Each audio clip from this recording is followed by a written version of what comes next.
জীবনে এক ওয়াক্ত নামাজ কাজা হয় না, কারণ আমার আল্লাহর বিধান আগে নামাজ, তারপরে দুনিয়ার কাজ। জীবনে এক ওয়াক্ত নামাজ কাজা হয় না, কারণ আমার আল্লাহর বিধান আগে নামাজ, তারপরে দুনিয়ার কাজ। فإذا قضيت الصلاة فانتشروا في الأرض وابتغوا من فضل الله واذكروا الله كثيرا لعلكم تفلحون।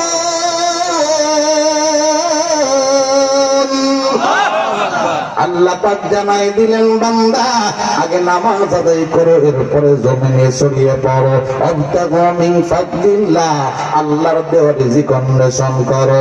দোকানদার ভাই কানটা লাগা শুরু, আগে দোকানদারি না, আজান শুরু হয়ে গেলে দোকান বন্ধু, আগে নামাজ তারপরে দোকানদারি। ওরে কৃষক ভাই, আজান শোনার পর আর দুনিয়ার কাজ চলবে না, কাজ বন্ধ করে দাও, আগে নামাজ তারপরে কৃষি কাজ। ওরে পর্দার আলের মা বোনেরা, আজান শোনার পর সংসারের কাজ বন্ধ, আগে নামাজ তারপরে দুনিয়ার কাজ, ঠিক কিনা? দুনিয়া কেমন বোঝা বুঝলাম বলে, নামাজ কাজা হয় দিলে ধাক্কা পর্যন্ত লাগে না।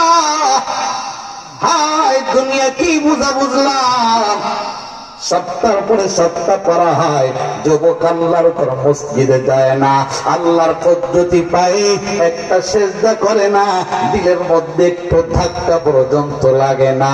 অথচ এমন মানুষ অতিবাহিত হয়েছে 22 বছর পর তাকবীরে ওলাটা ছুটার কারণে কান্নায় ভেঙে পড়েছে। কাসিম নানুতুবি রহমাতুল্লাহ আলাইহি 22 বছর পর আসর নামাজের প্রথম আরম্ভ করে দিলেন। এখন নানুতুবি জিজ্ঞাসা করলেন, হযরত এইভাবে কেন চোখের পানি ফেলাইতেছেন? কেউ কষ্ট দিল কিনা? বলে না না, মনের মধ্যে কষ্ট। আজকে 22 বছর পর আমার আসরের নামাজের প্রথম তাকবীরটা ছুটে গেছে। এই জন্য দোস্তরা আমার, আজকে দিনটা পরিবর্তন করে নাও। আগে দুনিয়াটা আগে হবে, আগে দুনিয়া না, আগে হবে নামাজ, তারপরে দুনিয়াদারি, ঠিক কিনা? আল্লাহ রবি নাসিরউদ্দিন ডাক দিয়ে বলে, সাজ্জাল বালিগ হওয়ার পর থেকে এক ওয়াক্ত নামাজ আমার কাজা হয় নাই। আল্লাহর ওলি শাহ জালাল ডাক দিয়ে বললেন, নাসিরউদ্দিন